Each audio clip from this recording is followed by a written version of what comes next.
这是国外背回的5080，开机都坏了。这卡是因为卡主工作的关系，顺带从国外带回来的。等要用电脑工作的时候呢，就发现了不开机。换一张显卡，马上就开机了。小伙伴说，在国外是一切都正常的，自己呢也拆开看过了，没有什么问题。让我仔细检测一下，都是这么的莫名其妙。友情提示：海外版的没售后可以拆，有售后的千万不要自己拆。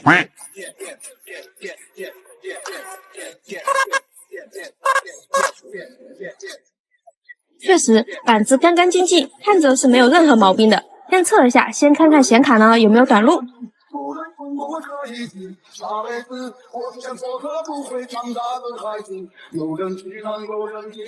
都 OK， 是没有短路的。这电流就不正常。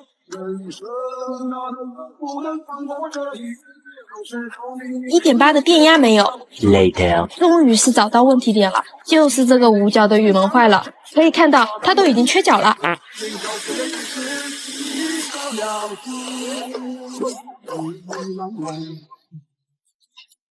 争取1把过。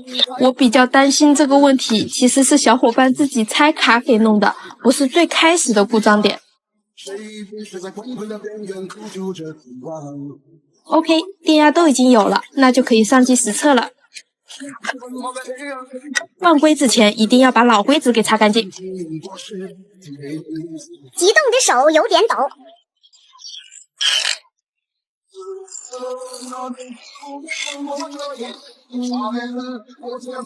亮了亮了。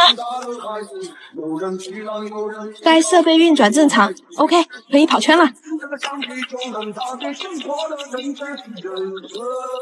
出意外的意外来了，天天圈没问题，一开游戏就掉驱动卡死。就是这颗该的显存有问题，烦死了！通过率98.8%，搞定。